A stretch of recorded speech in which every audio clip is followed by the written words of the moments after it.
Donald Trump seems to be turning his back on previous U.S. policy when it comes to Ukraine, saying in a Fox News interview on Monday that the country may or may not be Russian someday. Mr. Trump also said he has told Kyiv he wants something in return for ongoing U.S. assistance. Have a listen. They have tremendously valuable land in terms of rare earth, in terms of oil and gas, in terms of other things. I want to have our money secured because we're spending hundreds of billions of dollars. And, you know, they may make a deal, they may not make a deal, they may be Russian someday, or they may not be Russian someday, but we're going to have all this money in there. And I say, I want it back. Well, in response to those comments, Kremlin spokesperson Dmitry Peskov said Tuesday, quote, a significant part of Ukraine wants to become Russian and has already become Russian. Well, look, Poland not only shares a border with Ukraine, it also shares the wish that Russia will ultimately not win this war. I sat down with Polish President Andrzej Duda right here in Dubai earlier today to speak about the future of the conflict and the roles other countries may play in trying to bring an end to it. Have a listen. It will soon be the third anniversary of Russian aggression against Ukraine. The war is still going on, and a lot of people around the world, especially those people of goodwill, are asking themselves the question how to bring this war to an end, and to be more precise, how to make sure that Russia stops attacking Ukraine. And I keep repeating one thing. As a neighbor of Ukraine, as the one who is watching this conflict and has been watching it from the start on the one hand, but on the other hand, as the one who has been actively supporting Ukraine in defending its sovereignty and independence, we have to make sure, those people have to make sure that Russia does not win this war. This is the most important thing. Russia must not win this war. I'm not saying that Russia has to be defeated. I'm saying Russia must not win this war, which means to me that Russia cannot draw benefit from this war. This is the most important thing which has to be obtained today by the international community. We, Poland, have been supporting Ukraine right from the start. Not only have we sent enormous defense military support to Ukraine, we were the first ones who decided to send armaments to Ukraine. We have donated more than 360 main battle tanks to Ukraine, but also other equipment over years. But first and foremost, today we serve as a hub. And right from the start, Poland has been a transportation hub for Ukraine. It is through Poland that transports with armaments have been going for Ukraine. It's through Poland that humanitarian support has been flowing to Ukraine. We have got the only motorway from Western Europe to Ukraine, and we have got a big international airport close to the border with Ukraine. So indeed, the role that Poland is playing is of key importance. What I'm counting on, I'm counting that President Trump, who indeed is speaking out loud and saying that he wants to bring the war in Ukraine to an end, will come up with and will implement such solutions,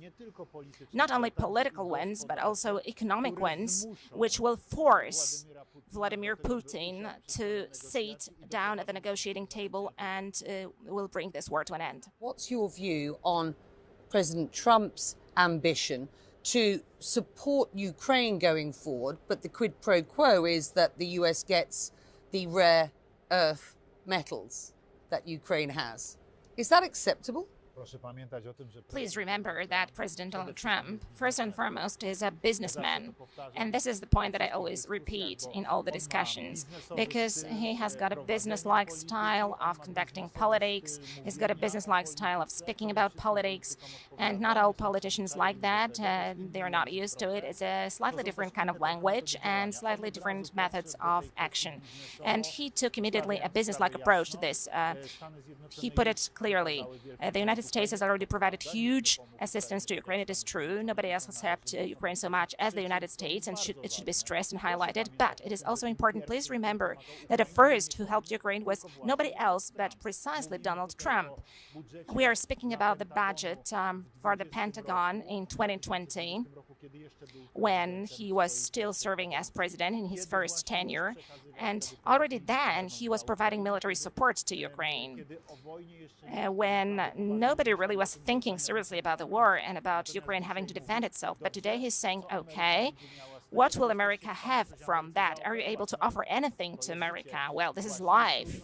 And it is hard to wonder and to be surprised that it is also the approach of the President of the United States. This is from Mike Waltz, the National Security Advisor to Donald Trump, reinforcing the Trump administration's position. Quote, the Europeans have to own this conflict going forward. Trump will end it, and then in terms of security guarantees, that is squarely going to be with the Europeans. What is your view on Europe's role? And would Poland supply troops in the future for the security and protection of Ukraine?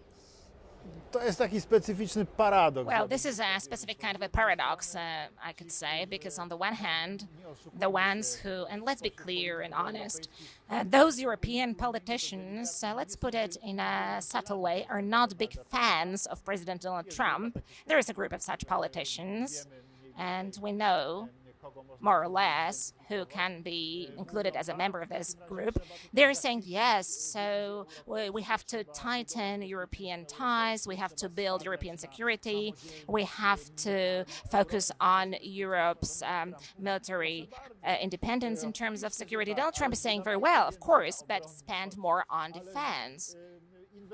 Invest more in your own security, and it would be best if you could provide for the security of Ukraine in Ukraine with your own means, European means. And what will Poland's commitment be? Not contradictory to each other.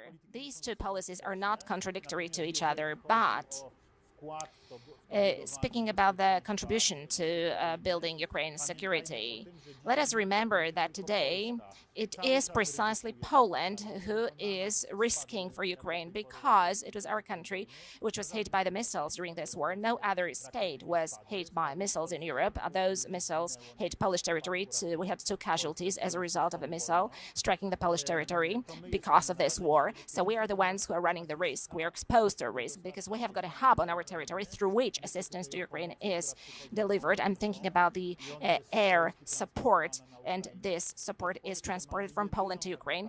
In Poland, we have got the only motorway from Western Europe through to Ukraine, and today we are the key country in terms of support for Ukraine, and we are providing this assistance all the time.